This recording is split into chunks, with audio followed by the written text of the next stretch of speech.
Assalamualaikum warahmatullahi wabarakatuh. Kembali lagi bersama Pak Mario.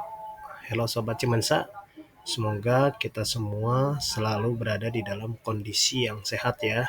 Nah, pada sore hari ini Pak Mario akan menemani seluruh Sobat Cimensa. Seperti biasa, Pak Mario akan berbagi dan sharing materi nih ya sama teman-teman Cimensa. Yaitu materinya yang berisi tentang fungsi public speaking dalam membangun pembelajaran yang interaktif nih Sobat Cimensa. Perlu kita ketahui bahwa kemampuan public speaking ini sangat bermanfaat ya Sobat Cimensa ya.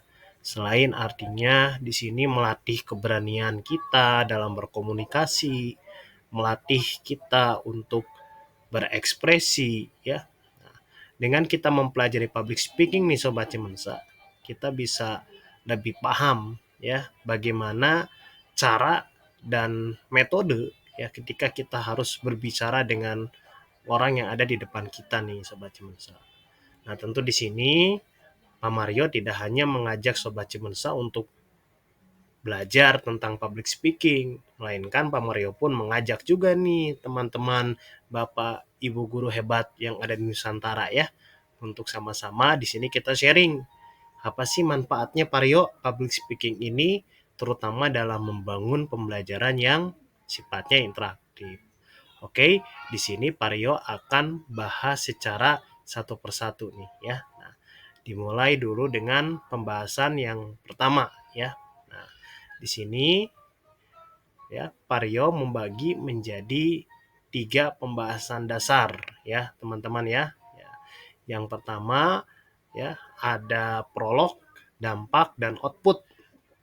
Nah, secara sekilas saja ya di sini Pak Rio jelaskan.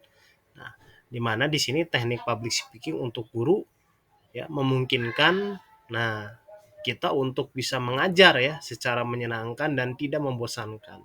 Tentunya kemampuan public speaking ini sangat bermanfaat dan juga sangat memberikan dampak yang efektif nih Bapak Ibu guru ya. Nah, Sobat Cimensa ya. Nah, terutama ya sebagaimana posisi kita atau sebagaimana peran kita sebagai seorang guru nih.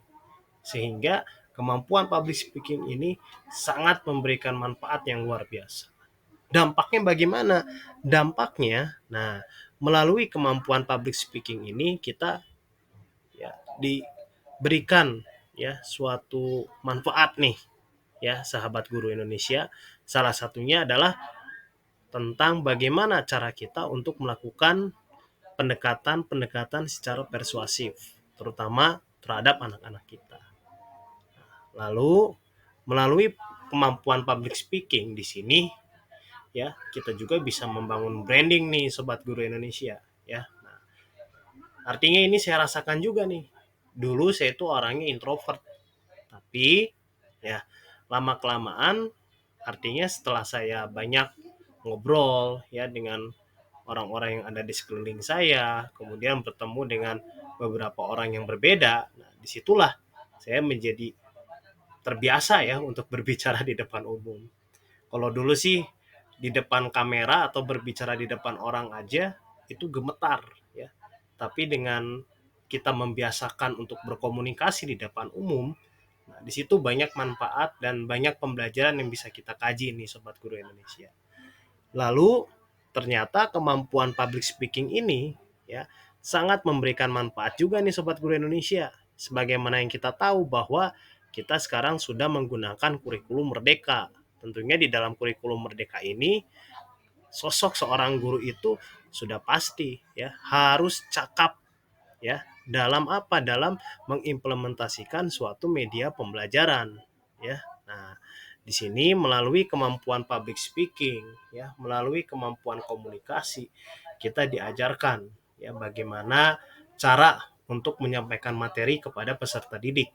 Nah, di sini melalui kemampuan public speaking pun kita mampu melahirkan berbagai bentuk metode pembelajaran yang menyenangkan nih Sobat Guru Indonesia ya.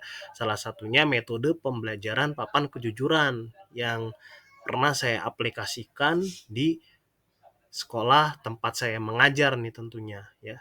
Nah, ternyata setelah diaplikasikan nih Sobat Guru Indonesia, ya, metode pembelajaran tersebut membuat murid-murid itu merasa gembira, merasa senang, sehingga mereka itu tidak monoton ya. Belajar tidak hanya sekedar mengacu kepada pokok pembahasan materi saja, tapi di sisi lain mereka bisa belajar juga nih tentang bagaimana untuk mengenal pribadi dan karakteristik mereka masing-masing.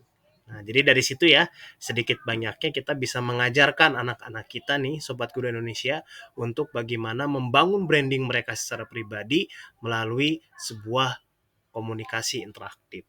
Nah, lalu di sini bagaimana peran guru dalam meningkatkan kemampuan berbicara peserta didik? Nah, tentunya peran guru itu sangat penting ya, Sobat Guru Indonesia ya.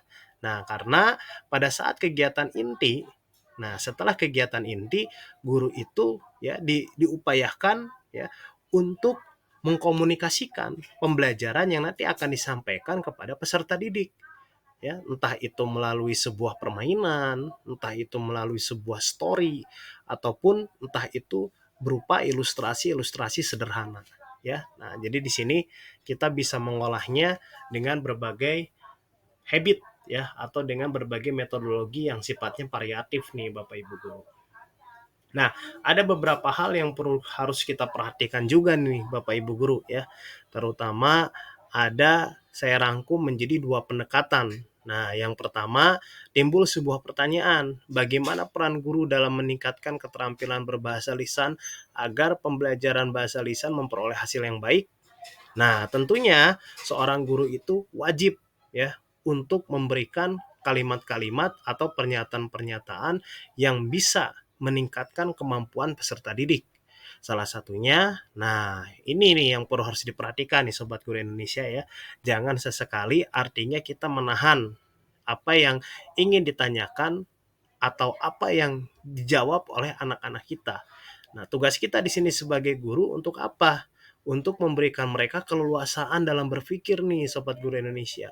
Supaya artinya di sana tidak ada yang namanya skat ya, skat dalam memberikan kebebasan terutama bagi anak-anak kita yang ingin menyampaikan pendapat. Nah, tentunya di sini kita harus bisa memberikan mereka suatu bentuk kemerdekaan ya, bukan hanya sekedar kemerdekaan berpikir saja, tapi juga kemerdekaan terutama dalam berkomunikasi. Sehingga ketika kita sudah memberikan kemerdekaan mereka dalam berkomunikasi, konsekuensinya maka akan terbangun tuh yang namanya komunikasi yang baik, komunikasi yang efektif ya, komunikasi yang efektif terutama dalam proses belajar mengajar. Nah, tentunya ketika sudah terbangun yang namanya komunikasi efektif dalam proses belajar mengajar, maka suasana kelas pun akan terasa nyaman nih Sobat Guru Indonesia ya. Bagaimana sih suasana kelas yang nyaman itu? Tentunya murid itu belajar tidak hanya sekedar dipaksa, tapi mereka itu belajar atas dasar hati, atas dasar keikhlasan, sehingga pembelajaran pun di sini bisa berjalan secara interaktif ya.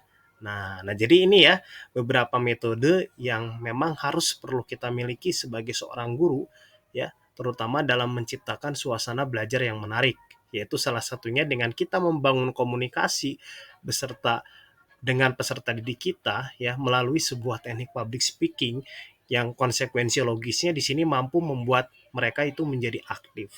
Di sini ada 3 gambar nih Sobat Guru Indonesia ya. Ini dokumentasi yang saya ambil ketika saya melaksanakan proses belajar mengajar di kelas ya. Nah, di sini murid sangat antusias sekali nih Sobat Guru Indonesia. Oke, itu saja yang bisa Vario share pada kesempatan sore hari ini. Semangat terus buat kita semua. Tetap semangat Bapak Ibu Guru ya, dan jangan lupa pantauin terus ya channel YouTube Pak Sumario. Nanti kita bertemu lagi tentunya dengan konten-konten yang menarik.